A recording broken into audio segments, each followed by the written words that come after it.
यहाँ बड़ी संख्या में उपस्थित मेरे भाई और बहनों,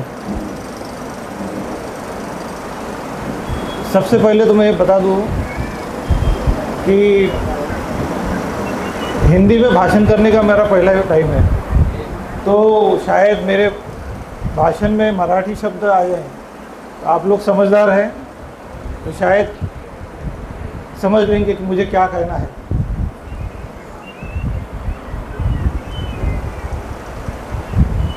सबसे पहले मैं ग्लोबल फाउंडेशन और उनके जो फाउंडर मेंबर है, मैनेजिंग ट्रस्टी, उनको धन्यवाद देता हूँ कि उन्होंने आज का जो कार्यक्रम है आपके लिए आयोजित किया है। आप सबको मालूम है कि आज हमारे समाज में क्राइम बहुत बढ़ गया है, ख़ास तौर पे बच्चों के खिलाफ जो क्राइम होता है, गुनाह होता है। और इसीलिए ये जो अवेयरनेस प्रोग्राम आयोजित किया है ये बहुत ज़रूरी है। हमें समझना है कि बच्चों के साथ कैसा बिहेव करना है, किस तरह उनसे बात करनी है और कैसे इस क्राइम को, बच्चों के खिलाफ जो क्राइम हो रहा है उसे हमें रोकना है। मुझे लगता है कि मेरे आने से पहले मोटिवेशनल स्पीकर सईद साहब ने आपको काफ़ी अच्छी तरह मार्गदर्शन किया है। हमें दो प्रकार से इस क्राइम को देखना है। पहले तो हमारे बच्चों के खिलाफ, बच्चों चाहे वो लड़की हो लड़का हो जो भी हो, उनके खिलाफ कोई क्राइम नहीं हो। और दूसरा, हमारा बच्चा किसी गलत संगत में न पड़ जाए।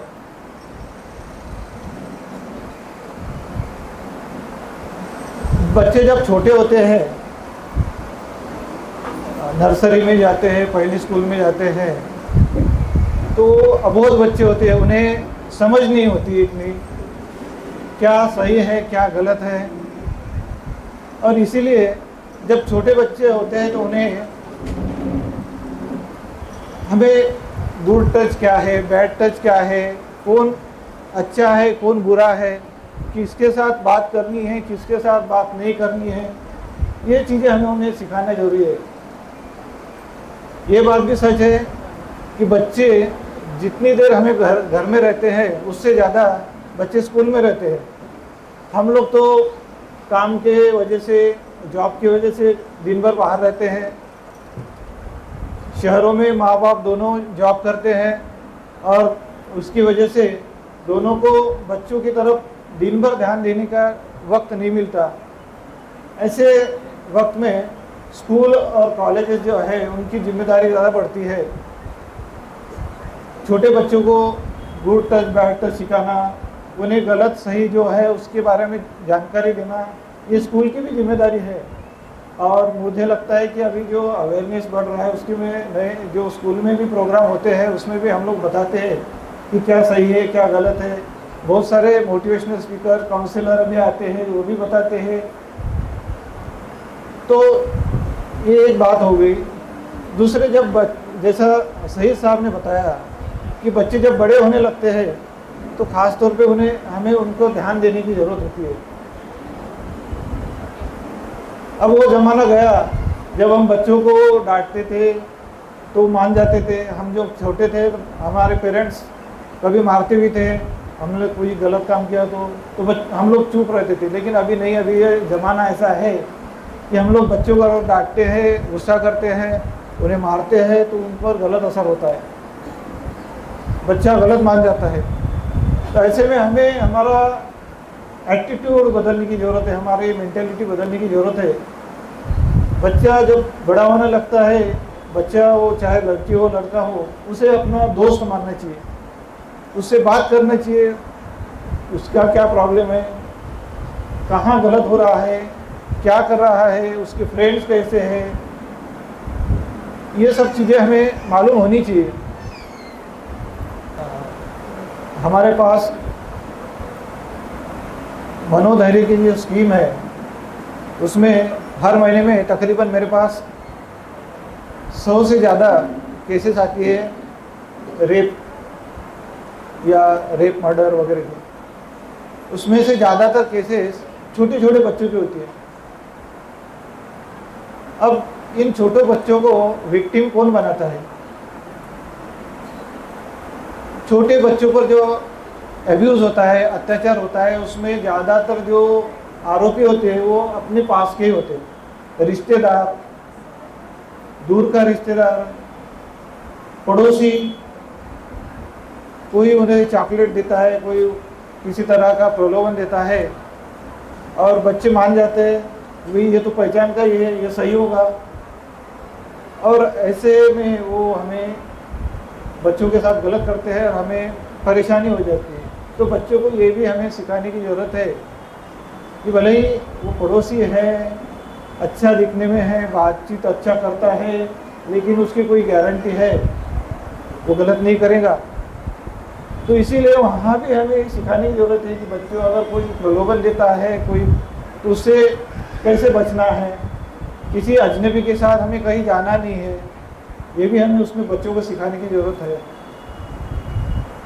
दूसरा, जैसा सईद साहब ने बताया कि हम लोग जब खाना खाने बैठते हैं तो एक साथ बैठना चाहिए, ये हमारी परंपरा रही है, चाहे हिंदू हो मुसलमान हो, सबकी परंपरा रही है। और मुझे लगता है कि मुस्लिम कम्युनिटी में तो अभी भी बैठते हैं साथ में खाना खाने।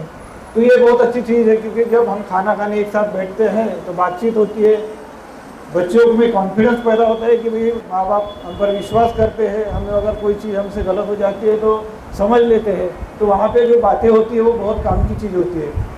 तो ये सब चीज़ें जो है वो हमें करना है। दूसरा जो एक नया प्रॉब्लम आया है वो है सोशल मीडिया। पहले जैसे सईद साहब ने बताया कि पहले कम्युनिकेशन इतना नहीं था, ज़्यादा रेडियो, फिर टीवी, पेपर इसमें ही पढ़ते थे।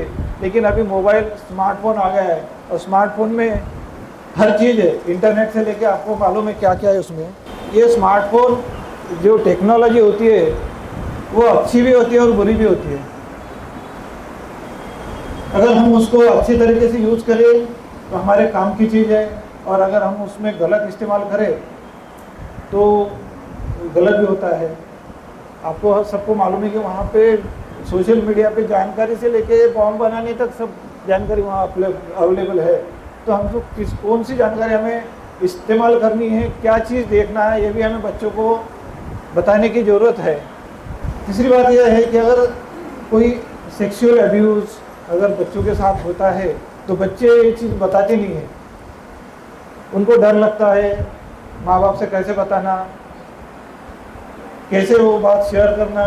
तो ये सब चीज़ें हमें बच्चों में इतना कॉन्फिडेंस हमें पैदा करना है कि बच्चे हर चीज़ जो भी गलत होते हैं या सही होता है हमें बताए, हमारे साथ शेयर करें, ताकि अगर बच्चे के साथ कोई गलत चीज़ होती है तो हमें टाइम पर वो मालूम होना चाहिए, ताकि हम पहले तो हमें प्रिवेंशन करना है, रोकना है ये चीज़ें।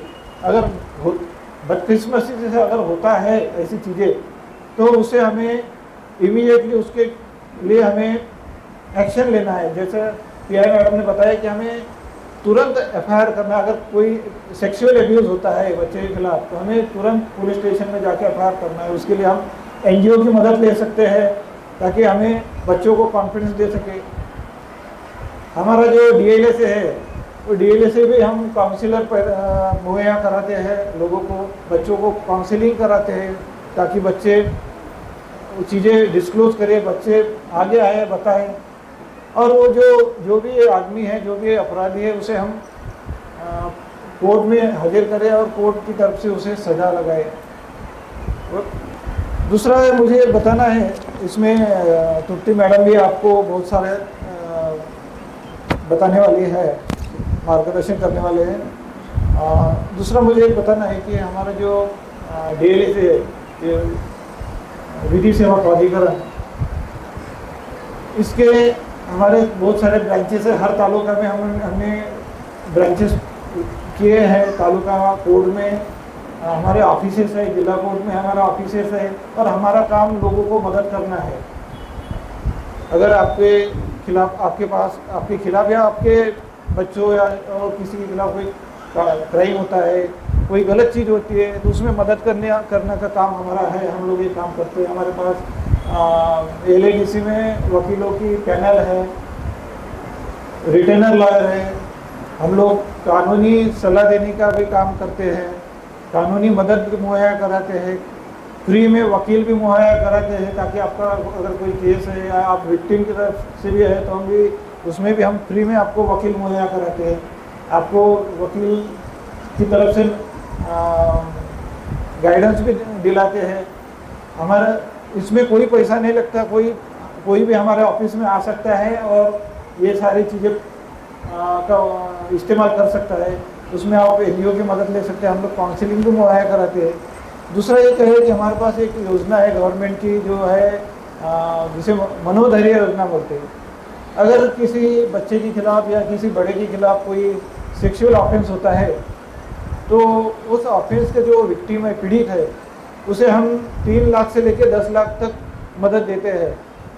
उसके लिए करना क्या है कि जब FIR हो जाए और जब पुलिस स्टेशन में इंक्वायरी चालू है, अपनी इन्वेस्टिगेशन चालू है, तो उस टाइम पे पुलिस स्टेशन की मार्फत हमें प्रस्ताव भेजना है कि ये विक्टिम है, इसके साथ ये गलत हुआ है और इसको पैसे की ज़रूरत है, मदद की ज़रूरत है। हम लोग वो प्रस्ताव जांचने के बाद कमेटी में रखते हैं और उसमें मंजूर करते हैं। तो हम जिस तरह का जो ऑफेंस की सीवेरिटी है, जो ग्रेविटी है, उसके हिसाब से हम उसको मदद देते हैं। 3 लाख, 4 लाख, 5 लाख, 10 लाख रुपए। तो इससे क्या होता है, ये इसमें से हम 70% अमाउंट जो है वो बैंक में फिक्स डिपॉजिट रखते हैं विक्टिम के नाम से, जिससे कि वो बच्चे को एक स्टेबिलिटी मिले, विक्टिम को स्टेबिलिटी मिले। क्योंकि आपको मालूम है कि ये सेक्सुअल ऑफेंस जो होते हैं, ये भला ही अपराध आरोपी करे, लेकिन समाज का जो स्टिग्मा है वो विक्टिम को ही होता है। लोग विक्टिम को ही बोलते हैं कि इसकी कोई गलती होगी, इसके साथ गलत हो गया। वो आरोपी तो मजा करता रहता है और जो बच्चे हैं हमारे वो भुगतते हैं। तो उनको काउंसलिंग देना, उनको फाइनेंशियल स्टेबिलिटी पैदा करना बहुत ज़रूरी है। और इसी के लिए हमने एक स्कीम, गवर्नमेंट ने स्कीम लाया है, जिसका हमारे ऑफिस के थ्रू ये सब होता है। तो समय की कमी के कारण शायद मैं ज़्यादा आपसे नहीं बात कर पाऊँगा। आगे जब भी मुझे समय मिलेगा, अपॉर्चुनिटी मिलेगी, मैं ज़रूर आऊँगा आपसे बात करने। मुझे संजय डॉक्टर ने जो अपॉर्चुनिटी दी है यहाँ बात करने की आपसे, उसके लिए मैं उनका धन्यवाद करता हूँ। आप सब ने मेरी बात ध्यान दे के सुनी, इसके लिए मैं आपका सबका आभारी हूँ। आपसे गुजारिश है कि जो भी चीज़ें यहाँ बताई जा रही है उसको अपने अमल में लाइए और अपने बच्चों को, अपने करीबी को उसमें से प्रोटेक्ट कीजिए। और आप सबका धन्यवाद करके मैं आपसे रजा लेता हूँ। धन्यवाद।